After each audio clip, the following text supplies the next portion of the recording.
Hello and welcome to Justice. I'm Judge Jeanine Pirro. Thanks for being with us tonight. Now to my open.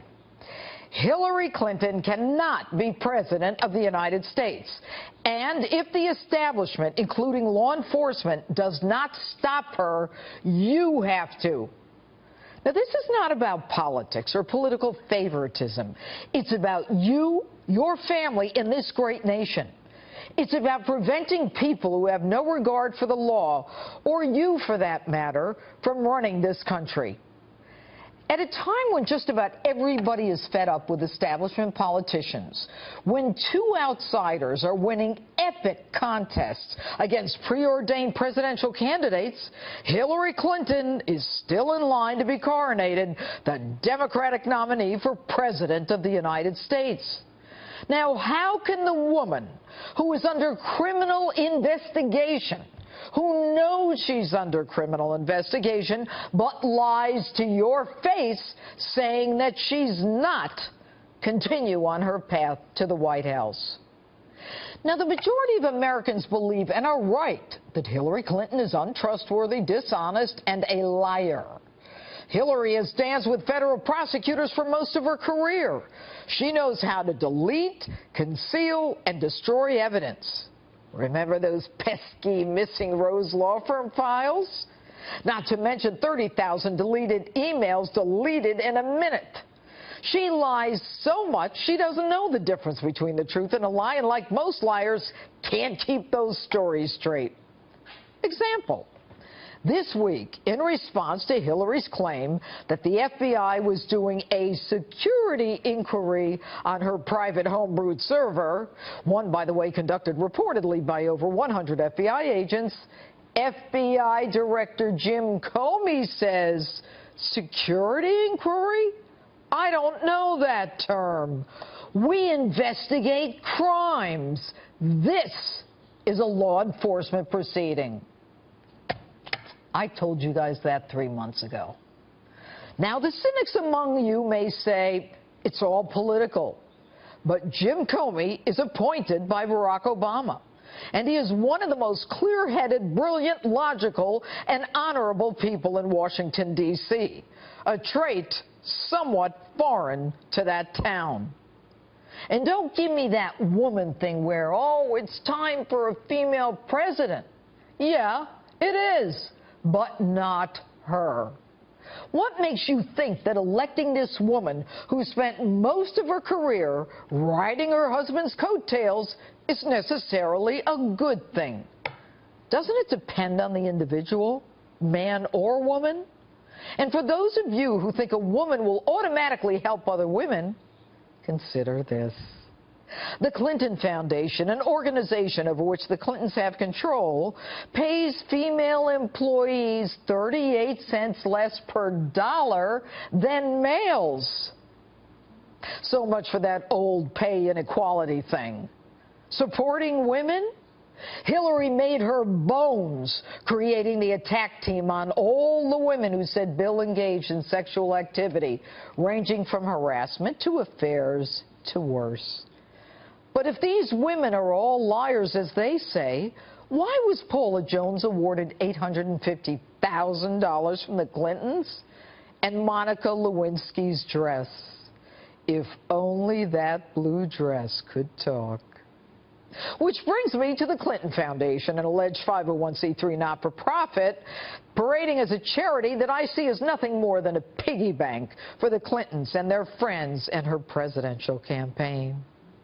Just this week, it was reported that this wonderful charitable organization gave $2 million to Bill's blonde divorcee friend, designated the Energizer by the Secret Service when she visited him at his home in Chappaqua, when Hillary, of course, was on the road. The report in the Wall Street Journal says money from the charity was actually given to a for-profit company, partly owned by Miss Energizer. According to government watchdog groups, this may very well violate federal law. And consistent with past Clinton behavior, the destruction and/or removal of evidence begins. Shortly after the grant, Miss Energizer's company was reportedly removed from the Clinton Global Initiative's website. I'm sure it was an oversight like the monies from countries to the foundation when Hillary was Secretary of State, which countries her department made decisions that benefited. You know, the Clintons have always been about the Clintons. Evidence, Benghazi. She lied about the video when she knew it was al-Qaeda so that she could benefit politically. But even that doesn't matter as much as knowing there are men waiting for help on a rooftop for hours in Benghazi when the assault on that consulate took place. And you, of course, remember that 2003 campaign 3 a.m. phone call. She wants you to believe shows that she is ready to protect us. That's baloney. She had a chance to prove it in Benghazi, and she proved just the opposite, that her political future was more important than American lives. And the woman has no shame, claiming that the parents of Sean Smith and Tyrone Woods are lying, not her, about what she said to them as her children's bodies were brought into Andrews. The woman has never been able to keep her story straight. From one BlackBerry for convenience, and then there were 3. And then from 3, there were 30,000 emails destroyed. She engages in the destruction of evidence to protect herself. And she and Bill are in it together. Bill just last week saying that that email investigation is kind of like a speeding ticket. Really, Bill? No, Bill. It's got nothing to do with a speeding ticket. It's got to do with espionage, conspiracy, destruction of evidence, concealment, and risking the secrets of this great nation for the world to see. Even Russia has admitted it's gotten 20,000 of her emails. Gusefer, the guy from Romania that they brought over, a convicted hacker, says that hacking Hillary's emails was one of the easiest things he had ever done. So why do they get away with it? Why do they, or why can they do things that if any of us, even a 4-star general does, would put us in jeopardy or in jail? What is it about them that puts them above the law? I submit it is the people that are indebted to them, the people for whom the Clintons have done favors, the people that she actually emailed on that server that might be in jeopardy for having received those emails and knowing there was classified information on her email, on that unsecured server, on that non-government website.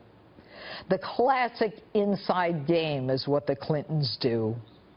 You know, for years, Americans have been working 2 and 3 jobs to support their families, and they've watched as Washington politicians elected to represent us walk into those hallowed chambers and proceed to line their pockets and their pensions and their campaign re-election coffers and walk out multimillionaires. And the Clintons are no different. In fact, they're among the worst. If the establishment is not willing to admit that no one is above the law and is not willing to garner justice, then ordinary Americans need to make sure that the scales of justice are level for all of us. And that means that Hillary cannot be president.